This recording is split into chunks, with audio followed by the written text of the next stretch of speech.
Hi, and welcome back to another one of our online lectures here in world history. Today we're going to look at India. Specifically, what we want to do is we want to look at the geography of India, as we pretty much do in every one of our units. We want to see where these ancient civilizations were located, because where they are determines who they are. So geography always matters. We're also going to look at the early civilization that occurred along the Indus River, often known as the Indus River Valley civilizations. So that is really our point here today. We have two constructive response questions that we will seek to answer. And the first one says, describe the geography of the Indian subcontinent. So we'll definitely talk a lot about the rivers and really the northern areas that are susceptible to civilization forming. We'll also look at question number 2 that says, trace the development and significance of the civilization that developed in the Indus River Valley. So we'll be able to answer both of those questions through the information that we're going to learn here in both parts 1 and part 2 of this video. So, specifically, what will we learn? Like I said, geography of India. We'll talk about the Indus River Valley cultures, and we will look at the end of the Indus River Valley cultures. So that's kind of our destination, our journey as we go through this. So let's set the stage. Historians know less about the origins and eventual decline of early Indian cultures because the language of their culture has not been translated yet, which is really a shame. It's not like their culture and their language are just sitting on a shelf somewhere and people are neglecting to translate it. We have not found a primer or a type of key that allows linguists to start deciphering it. It's difficult. Deciphering language is not an easy thing to do. You need to match up some type of symbol, some type of letter with something that we can see and know. And a lot of times it's done through math.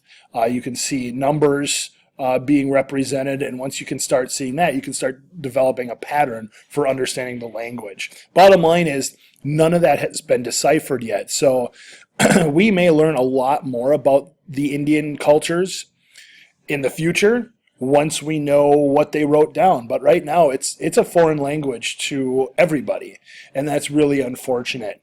In the end, what you have to do is you have to use archaeology, kind of like this image here suggests. You have to look at the physical clues that were left behind. That's the cities, the clay pots, maybe even fossils and bodies. It can tell us a lot about who they are. So we do know quite a bit. But I told you, we have to start this story by looking at the geography. We'll know more about who they are based on where they are. So India is in the lower part of Asia, South Asia, and a lot of times India is kind of given its own subcontinent. It's a large piece of land. It's very cut off from the rest of Asia, mostly due to mountains. You've got the Himalaya mountains here, and the Hindu Kush mountains up in the north, and the Karakorams, which we'll talk about here in a little bit. That really kind of separates. So India is kind of its own region, even though it is a part of Asia. It is sometimes called the Indian subcontinent. So the geography of the Indian subcontinent. India, Pakistan, and Bangladesh make up the landmass of the Indian subcontinent. So we've got 3 distinct countries there. The region here is separated from Asia by several mountain ranges, some of which are the tallest in the world. And I just mentioned those. We have the Hindu Kush, the Karakoram, and the Himalayas. The Himalayas, of course, are the home to Mount Everest, which is the tallest mountain on the planet, at least from sea level. So geography really does separate the people of India. It makes a difference. It determines whether you're going to need city walls and standing soldiers because you're worried about invasions. I mean, it really does shape your culture in a lot of ways. Doesn't mean the people themselves won't attack other Indian cities, but for the most part, the people of India are cut off from other cultures that may want to try to invade and take over, and that matters. So let's look at this on a map. We already did this once, but we'll do it again. So here we have the Hindu Kush Mountains in the north. Here we have the Karakoram Range, and a little bit over here, more to the southeast, you have the Himalayas. So again, if you look at this physical map, you can see taking an army across these mountains and into India would be a very difficult thing to do. So geography really does matter. Naturally, we have to talk about rivers. Rivers always matter in ancient civilizations. There are several rivers in India. We're going to talk about two of them very, very briefly. The first one, as you see here, is the Indus River. Farming is only possible in the areas directly watered by the Indus. There's not a lot of large-scale irrigation. A lot of that has to do with the hills and the mountains in that region. So if you are going to grow crops, you got to live pretty close to the river. And of course, that can be detrimental when you talk about flooding, which we know every river in the ancient world would do. Rivers still flood today. We just have dams that we have created to help control a lot of that flooding. Naturally, in the ancient world, you wouldn't have had that.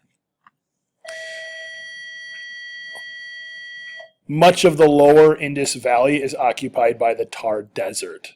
So not only do you have mountains and hills, but you've also got desert in the northern part of India. The other river that's worth talking about here is the Ganges River. The Ganges River flows from the Himalayas and flows across northern India.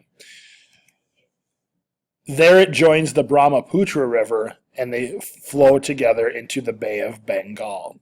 It's kind of interesting to mention, you see a lot of people ritualistically bathing in the Ganges River. It is a very sacred river.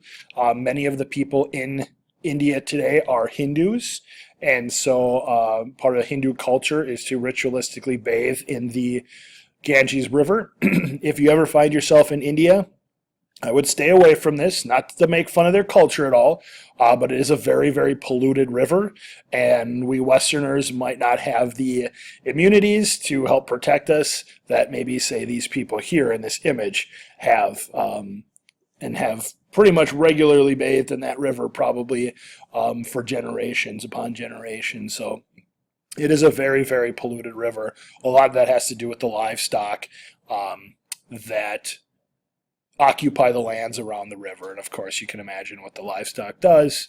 Every animal needs to go to the bathroom, and that's a big part of the pollution. But it's a very important river nonetheless. So let's take a look at where both of these rivers are. You can see here on this map, you have the Indus River flowing around the northwestern part of the Indian subcontinent. And it's a little hard to read on this map, but you can see the Ganges River right here. And the Brahmaputra River, you can kind of see right here. Together they flow right here into the Bay of Bengal. One thing you'll notice, and I'm going to talk about this next, is how green it is on the northern part of India. Naturally, this is where most of the people are going to live. Here's that Thar Desert I was talking about. So it's not like all land in northern India is good for farming, but some of it is. So together these rivers make up a large area called the Indo-Gangetic Plain, which was great for agriculture, transportation, and irrigation. One of the other things that Indians have to deal with is something called monsoons. So seasonal winds called monsoons dominate India's climate. That can pose a lot of environmental challenges. We've already mentioned the yearly flooding.